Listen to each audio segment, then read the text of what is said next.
का सवाल लिया हमने। टाटा मोटर्स पे इनकी बाइंग है, 827 की इनकी बाइंग है, 800 क्वांटिटी है और 6 महीने का नजरिया है। फिलहाल हम देख रहे हैं कि ये लगभग 2% आज ऊपर, हालांकि इनके भाव से अभी 100 रुपए के आसपास 100 अंक नीचे है यहाँ पर। तो बताइए क्या करना चाहिए टाटा मोटर्स में अजीत? 827 की खरीदारी है, 6 महीने का नजरिया। सर इसमें एक अच्छा positive inverse head and shoulder एक पैटर्न मुझे बनता हुआ दिखाई दे रहा है। और 735 के ऊपर अगर क्लोजिंग आ गया तो उसका कंफर्मेशन भी आएगा।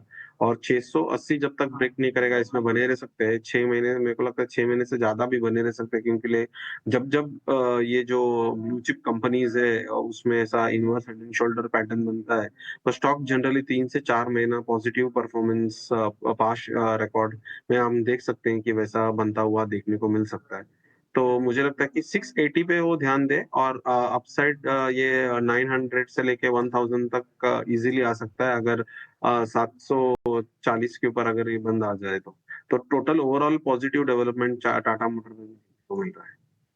और ध्यान दें कि ये कंपनी आगे चल के स्प्लिट भी होने वाली है, ऐसा अलग एक न्यूज़ है मार्केट में, तो वो उस हिसाब से रिस्क मैनेज करें। तो बने रहने की आपको सलाह, और यहाँ से जो है वो बेहतर संकेत नजर आ सकते हैं। चलिए बढ़ते हैं आगे। मनोज कुमार का सवाल लेते हैं। अदानी विल्मर जो AWL एग्री अब हो चुका है, उस पर राय जानना चाहते हैं। 870 शेयर हैं, 364 के भाव पे इन्होंने खरीदारी की हुई है। नज़रिया इन्होंने नहीं बताया है, तो बताइए क्या करना चाहिए अजीत AWL एग्री में? अदानी विल्मर क्या करना चाहिए? इनकी बाइंग तो थोड़ी ऊपरी स्तरों की है। करंट प्राइस एक्शन देखें तो पॉजिटिव है।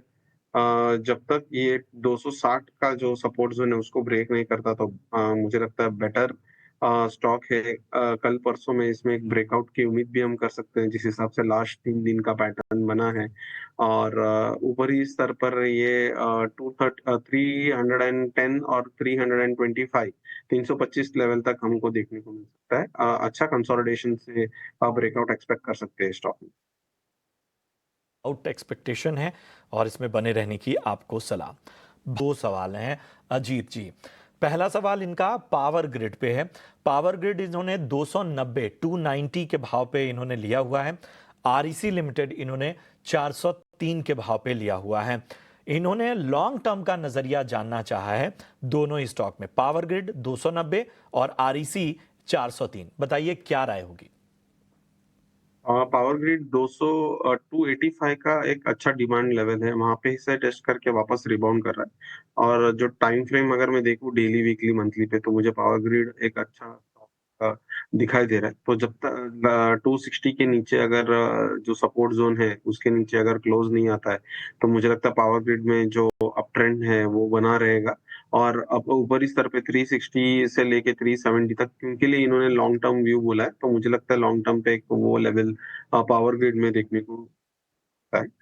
अब हम आरईसी के बारे में बात करते हैं। आरईसी एंड पीएफसी 2 दिन से थोड़ा अच्छा मूवमेंट दे रहे थे, आज थोड़ा रेजिस्टेंस है। अगर इनको भी थोड़ा मीडियम टर्म पर्सपेक्टिव से देखे तो 450 के ऊपर ये ब्रेकआउट लेवल है। तो जब तक वो लेवल ब्रेकआउट नहीं करता तो इसमें मोमेंटम नहीं आएगा।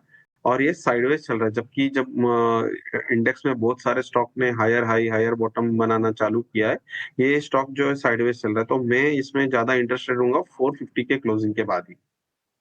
ठीक है, तो REC में 450 का जो स्तर है वो काफी मायने रखता है, उसका ध्यान रखना होगा।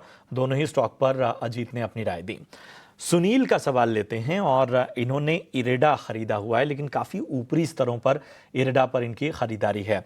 268 पे अजीत बाय किया है। हालांकि पिछले 5 ट्रेडिंग सेशन में एक मोमेंटम हमें नजर आया था इरेडा में, लगभग 5% तक ये स्टॉक चला। आज एक बार फिर से हल्का दबाव देखने को मिला। हालांकि इनकी बाइंग इसके भी ऊपर है, 268 की। तो इस लिहाज से इरेडा कैसा लगता है आपको?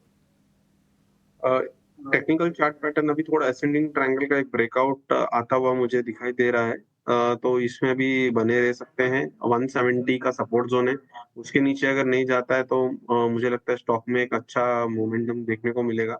अभी ऊपरी स्तर पे इसका 234 का जो है वो एक थोड़ा ओरिजिन पॉइंट ऑफ ओरिजिन बोलते हैं जहाँ से सप्लाई चालू हुआ था, वो लेवल आता है। तो एक बार वहाँ पे आके ज़रूर एक कंसोलिडेट करेगा या यहाँ से वहाँ से एक वापस रिवर्स भी हो सकता है। तो पहला मेरा रहेगा कि 234 पे ये कैसा बिहेव करता है वहाँ देखेंगे। अगर 234 को सरपास करता है, तो फिर ये 315 और 300 से 315 का जो रेजिस्टेंस है उसको टेस्ट ठीक है।